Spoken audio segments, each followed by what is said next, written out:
All right, everybody, good afternoon. Time for a routine guide post-mortem. And for the first time in a few weeks, we didn't get a tremendous amount of help, just being perfectly honest. The week did not go great.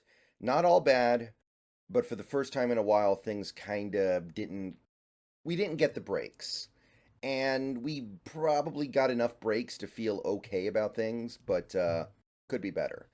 And I mean, at the end of the day, what do we deserve when we actually lose a game to a subpar division rival, right? We deserve it. All right, let's go ahead and take a look at these results here. We're going to kind of go quicker than usual, I think, today. Bengals Ravens didn't mean anything to us. That's a completely no stakes game for the Seahawks. Steelers Browns, same deal. I don't think there's any angle here where this result meant something to us. Bears Lions, I'll tell you, it came close. The Bears had to blow it bad in that fourth quarter. But yeah, the Lions, with their remaining schedule, they should pretty easily coast to pretty much anything short of the one seed. Like, they probably can't get to the one seed because Philly's there, and Philly's much better. But the Lions' schedule is soft enough to where they're probably only going to lose one or two more games the whole rest of the way. So catching them, even if the Seahawks somehow have some big come to Jesus moment, win the division, catching the Lions is going to be hard. Like, you could win out, and it might not be enough because the Lions' schedule is that soft the rest of the way, even with your head-to-head tiebreaker on them. So didn't get the surprise help here that we could have used. Also, there was no assistance in burying the Packers. The Chargers continue to be the Chargers. The Chargers continue to be that team that will always let you down unless you bet against them. The Packers win, and they're still hanging around here at 4-6. Packers are 4-6, 2 games out of the wild card, and well, our wild card spot specifically. I mean, because the Seahawks are 6-4, and unlike a team like the Commanders, we do not have head-to-head over them because we don't play them this year. So at this rate, the Packers are going to be a bigger problem than even a team like the Commanders. They're going to become one of the bigger problems down the line if the Seahawks do not start winning games on their own. So definitely worth keeping an eye on this Packers team. They could become a problem now. Now that they've pulled this one out, a game they had no business winning, but they did win. Like, now where do we go? All right. Raiders Dolphins, another game with no real stakes. Got nothing to say here. Two AFC teams that are not anywhere near a top pick. So this was no stakes, and there you go. Giants Commanders. So double-edged sword here. No matter what happened in this game, it was going to be both good and bad, right? The Giants winning takes them away from Tankapalooza 2024. Now they have, I think, the 5th pick, and it's going to be much harder for them to end up with those top picks to get Caleb. So, or the top pick to get Caleb. So that increases the odds of a team like Arizona taking it. Now, Arizona, we'll get to them in a second. They're playing fairly well. They may be removing themselves from the number one overall conversation by their own competency. But the Giants seemed like a surefire bet to lose out, and then we would just have the Panthers as the only other realistic contender for the top pick. Either way, Caleb stays out of the division. Now, I don't know. Like, the Commanders are not the worst team in the league, and the Giants handled them. They controlled this whole game. They looked good. They genuinely played good football. However, this now means we don't have to worry about the Commanders at all. They're 4-7. We own the tiebreaker. The Commanders may as well wave the white flag. They're not making the playoffs. They're not going to threaten the Seahawks. They still have to play Dallas twice, by the way, so it's not like the rest of their schedule's cake. So if you believe that the worst case scenario for the Seahawks this season is 8-9, which is kind of where I am, then the Commanders' best case scenario for the rest of the season is probably 8-9, and we own the tiebreaker. So the upshot of this game is that we can now not worry about the Commanders whatsoever.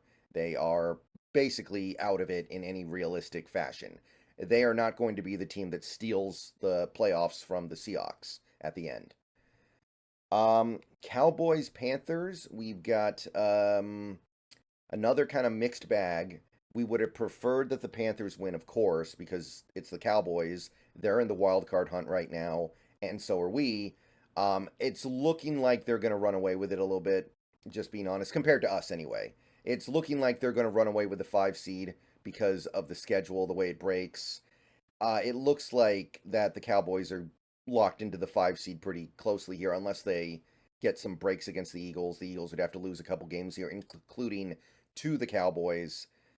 And at this point, I think we just have to shrug our shoulders and say it is what it is. They're going to do it. Their remaining schedule isn't hard enough to overcome their 7-3 start.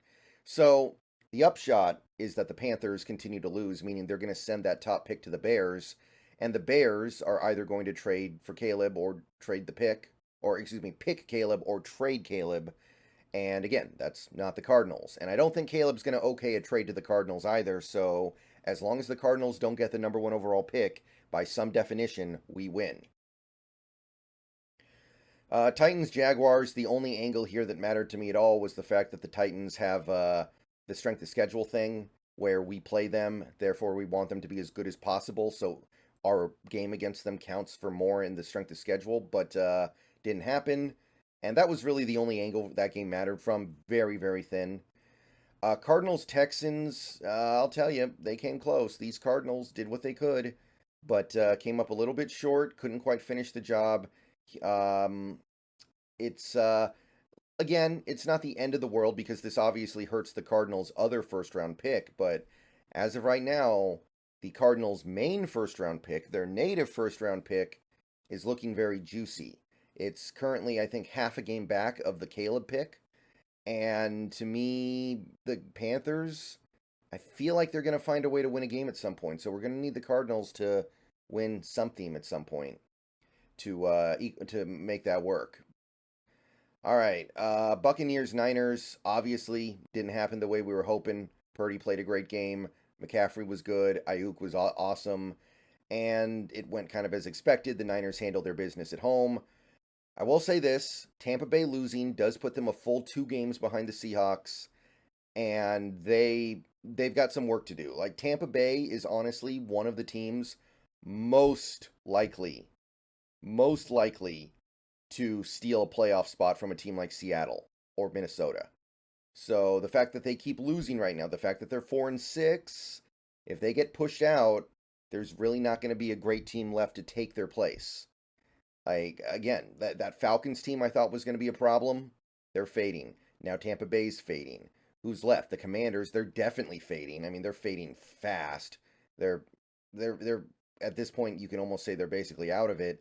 And Green Bay is starting to become the team with the strongest argument to make a late season push.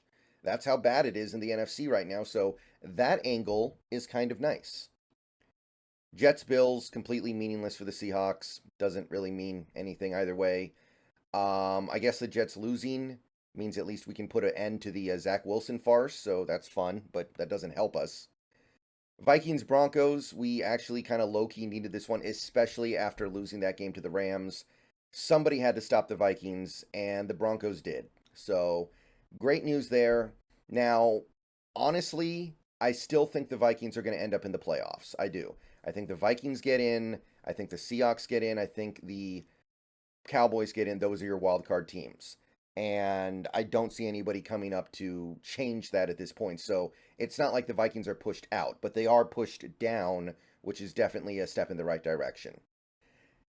And then you had this Monday night game, which at this point, whatever, right? We're not catching the Eagles. We're not better than the Eagles. We're not beating the Eagles in a month now. Even if we do, it's not going to mean enough. Like, technically, yeah, we wanted the Chiefs to win this game, but let's stop kidding ourselves. Like, we're not on the level of the Eagles. Even if we could get to the point where we're on the level of the Eagles, it's too late to actually catch them, right? If you catch fire now and go on some hot streak the rest of the season, great, but that hot streak is not going to be enough to propel you up to the top seeds. So that's kind of irrelevant right now. The only question is, are you going to catch fire so you can still find a way to beat them potentially when you play them in the playoffs? It's not about catching them. So I'm not even really tripping on that anymore. Like, know when you're, people should know when they're conquered. And there are just a couple teams out there that are too far ahead of us. Eagles, Lions, barely even worth rooting for those teams to lose. Okay, so it was not a great week of help. The best things that happened for the Seahawks in terms of like playoff stuff would probably just be the Commanders and the Buccaneers and Vikings getting smacked a little bit and making our loss not so bad. But in terms of us trying to win the division or move up to a higher seeding, yeah, that went very poorly. So let me know what you guys think. More rooting guide stuff on Thursday. Well, yeah, it's going to be early Thursday because we got some games early. Maybe I'll even do the rooting guide tomorrow so we can just get it out of the way. But yeah, I'll see you guys later. Go Hawks, and up and down week. But at the end of the day, the Seahawks need to take care of themselves. Biggest headline is the Seahawks need to actually win their own games, and this week we didn't. So all of this seems very secondary to that.